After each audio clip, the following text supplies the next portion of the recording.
Welcome to another edition of the Empower Hour. I'm Umar. I'm Hanifa. And we are your hosts each and every Wednesday, where we come to you with impactful topics of discussion that affect our everyday lives. Today will be no different. We have a super duper special guest on the phone with us today, Dr.Umar Johnson. Woo, woo, woo, woo, woo. How you doing, Brother Umar? Peace and love, Queen. Peace and love. Glad to be here. And peace and love to you, sir. Where are you on the planet right now? Philadelphia, Pennsylvania. You're home in Philly. Yeah. Home in Philly. Okay, so folks were saying you looked like you were missing in action for a few months. Were you out of the country recently? Yes, we did a group tour to Ghana in commemoration of the quadricentennial of 400 years. The president of Ghana had declared 2019 to be the year of return for that purpose. So we were there with Professor Smalls and others celebrating the ancestors. So we were gone for about 2 weeks. And once I came back, I had to finish up my Ifatunde University course on panafrikanism, which ended in Washington, D.C., and then we celebrated the quadricentennial on August the 21st, my solar return, as well as the anniversary of the Nat Turner Award. We did that down with Baba Khalifa at the Nat Turner Library. So it was a very packed yet fulfilling August. Beautiful. Black August. Couldn't have picked no better time. And if memory serves me right, this is your birthday month too, right? Yes, ma'am. August 21st. Leo, right? You just had a birthday. Happy birthday, belated. Thank you. Fellow Leo. Yes, we rule. Well, today's discussion is on China's footprint in Africa. What does that mean for us here on this landmass? And we couldn't have found no better person to tackle this topic for us because we know that you keep your eye really close to the continent, as you just got finished describing to us, and you just came back from Ghana. Did you see a lot of China's footprint when you were there in Ghana? Yes, I've seen a lot of China's footprint. In fact, when we were at one of the slave dungeons, it had been explained to us that starfish tuna fish, which has one of its largest hubs on the coast of Ghana near the slave dungeon, is actually owned by the Chinese. I did not know that. Wow. And there's about 2 or 3 major food industries that has Africa as its primary supplier that are in fact owned by the Chinese. But the Chinese are very clandestine in the way in which they're taking over African corporations and businesses, whereas with the Europeans, they like to stick their flag up. So they like to let you know this is white owned, this is Jewish owned. The Chinese are very clandestine. They like to keep it hidden that they're actually the owners. So they're not actually going to show their flag until Africa has been completely purchased. Wow. Well, I know by reading Dr. Chancellor Williams' famous book, help me out. Destruction of the Black Civilization. Destruction of the Black Civilization, where he talked about how the Chinese has always been in Africa. For as far as history, how we can record history back. What do you think is so different these days than days past?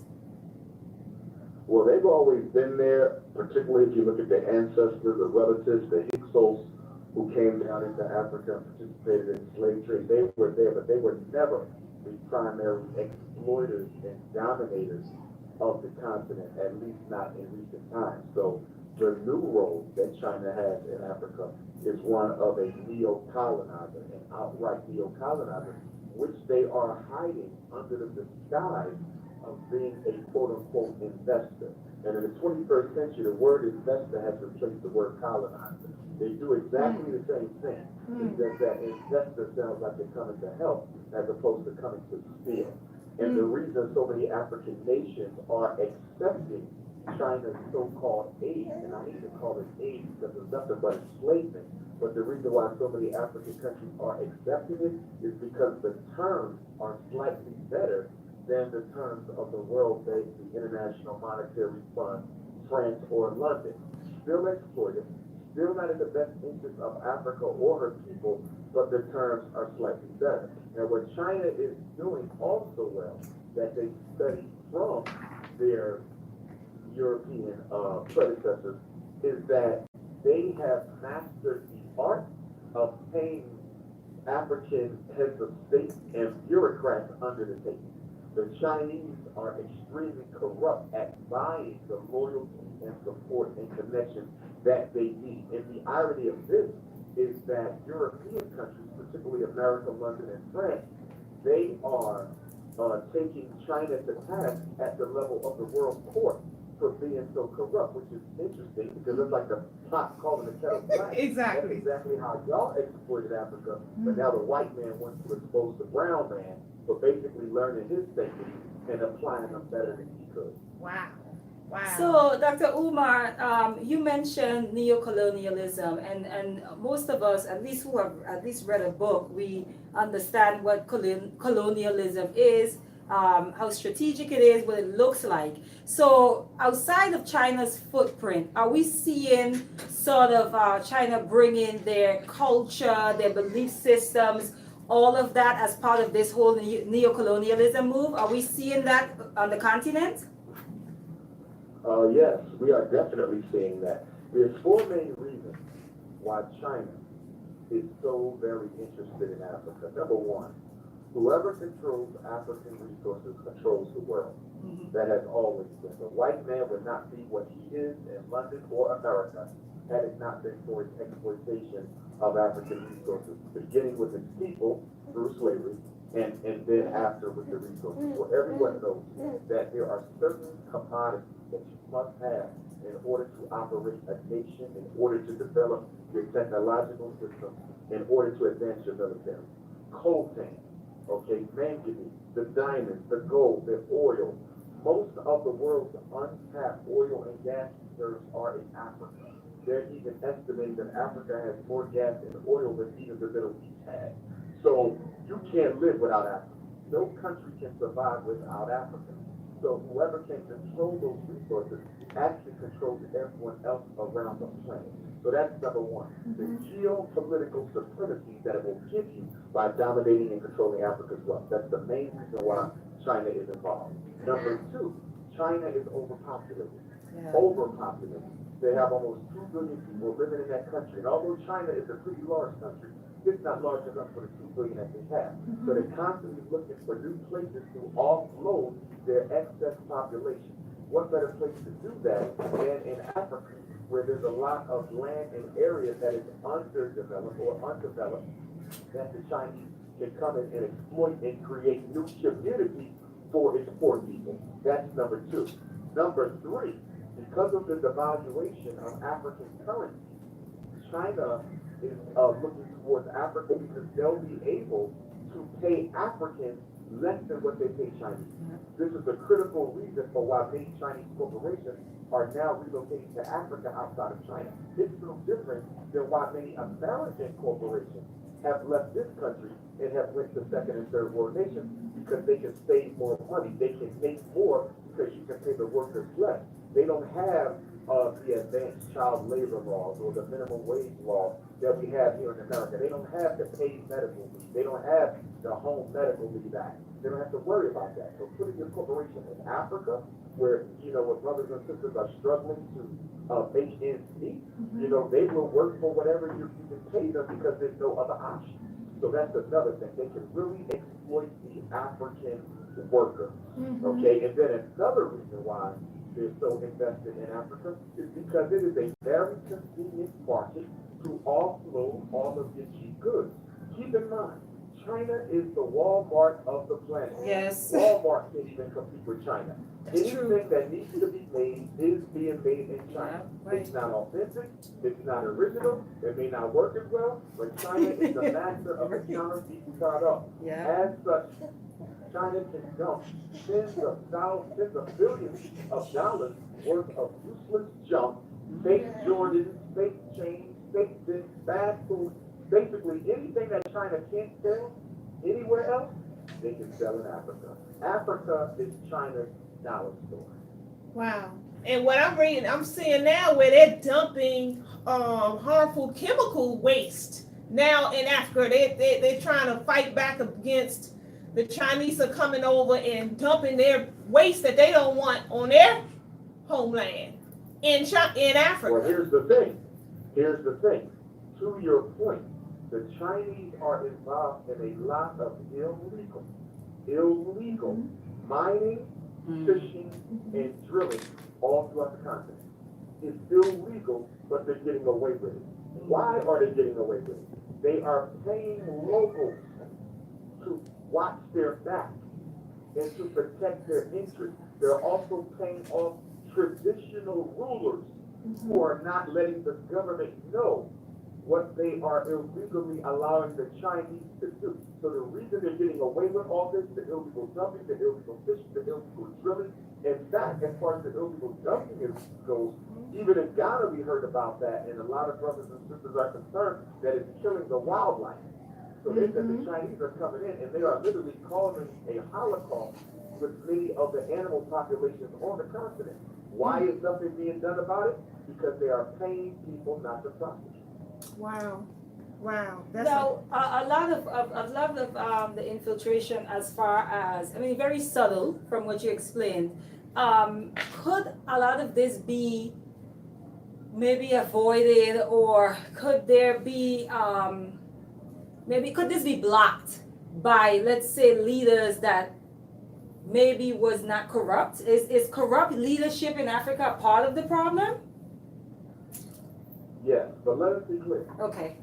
African leaders are no more corrupt than any other. Donald Trump is corrupt. Yes. Barack Obama was corrupt. George Bush. Most leaders around the world are corrupt. Okay. That's the way politics work. Yes. The reason we hear so much about African corruption is because of the lack of access to wealth. So even if you are an elected official, you may still be struggling to make ends meet. So whenever you have a country where the quality of life isn't sufficient enough to allow people a decent opportunity to take care of their family, anyone who comes in with an opportunity will always be able to pay their way through their schemes in Africa.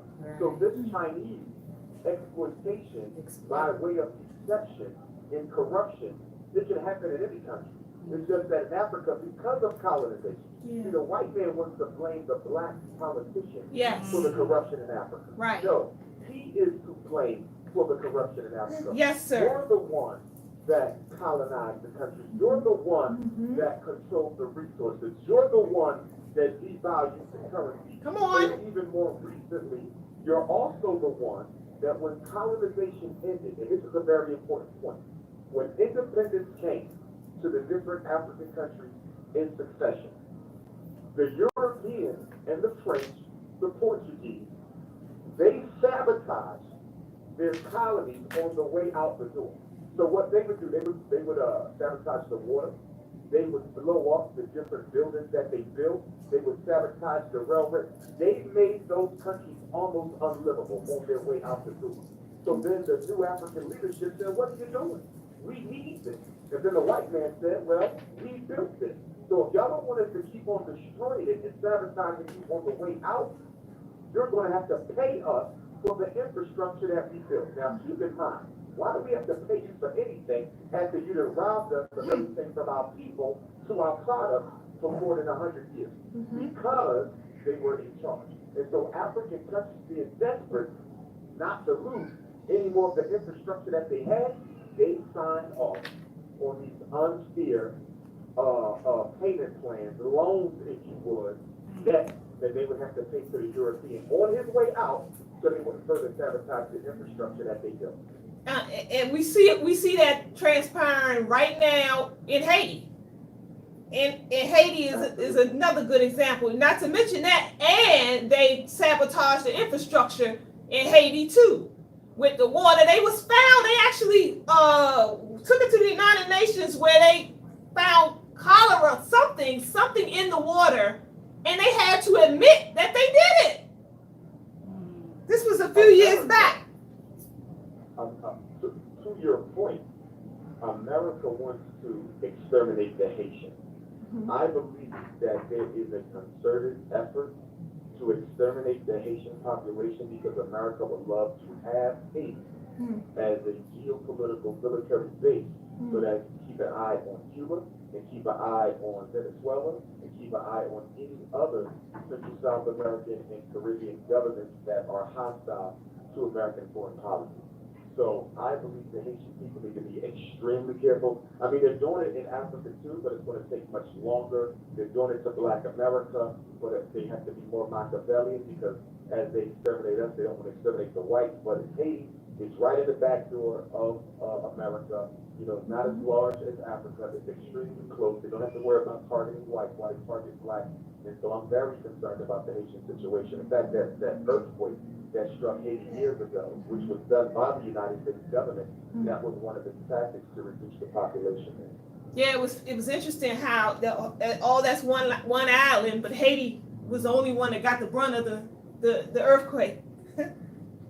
It's interesting. Exactly. Well, Hugo Chavez, who they killed, by the way, the CIA killed Hugo Chavez, before he died, he said that the Haitian earthquake was meant for Venezuela. He said that. Wow. Wow. Back on Africa, I just find it fascinating how so many of our African brothers and sisters are running from Africa, flocking to these other continents, while the Chinese are while the Chinese are flocking to Africa. I mean, how does, the lot, I'm just trying to figure that one out. It's like you are running from your homeland for your life, and other people are coming to it as a gold mine for them, for prosperity. The dynamics in that is crazy to me. They are, but the difference between the African that is seeking a better life outside of Africa and the people who come into Africa to invest and become rich almost overnight is that the people who come to Africa come with access to wealth. The indigenous African doesn't have access to wealth. If he were able to access wealth, he would certainly stay at home. Yeah. He would certainly stay at home. But the problem is he's not able to access it. And I haven't seen anything from any African government, and there may be a few exceptions, but I haven't seen anything yet that shows me that African government or the African Union, okay, as an institution, is doing anything to empower indigenous Africans to build up their own corporations, institutions, industries, and enterprises. I don't see that. And that is a big concern, because if you do not invest in African people so that they can invest in Africa, ultimately it's just going to be a matter of time before Africa has been totally recolonized again, because the Chinese have access to unlimited wealth. The European Union has access to unlimited wealth. Not to mention we have the Arabs in Africa, we have the Indians in Africa, we have the Lebanese in Africa. We have everybody in Africa getting rich. Why? Because they can access wealth. They show up with loans from their native country to bring that money to Africa, and they get rich overnight. The only way you're going to combat that is this African nations and the African Union start investing in African people. Yes. And I'm seeing that with the president of Ghana with the whole year return. This whole thing of joining the Africans here in America with the Africans on that continent. To me, I think he's very forward thinking, more so than a lot of the other presidents on the continent, other countries, because he understands the power of our unification. Not only that, I believe that although he definitely respects and wanted to commemorate the 1619, 2019, 400 years of Africans being stolen into America, although I know he, sincerely wanted to commemorate this quadricentennial from a strategic standpoint, and I've said this before, I believe the year of return was a strategy by the president of Ghana to interest Africans abroad into coming home and investing in Africa, but so that we could slow down the Chinese onslaught and takeover of Africa. That's what I believe this was really about. It was, and I'm glad he did it. I'm glad he did it, and I'm glad he did it the way he did it. Because he could come out and say, listen, y'all better come in, and y'all better invest in Africa Or else. before the Chinese buy us up all over again. And I believe the year of return was a strategy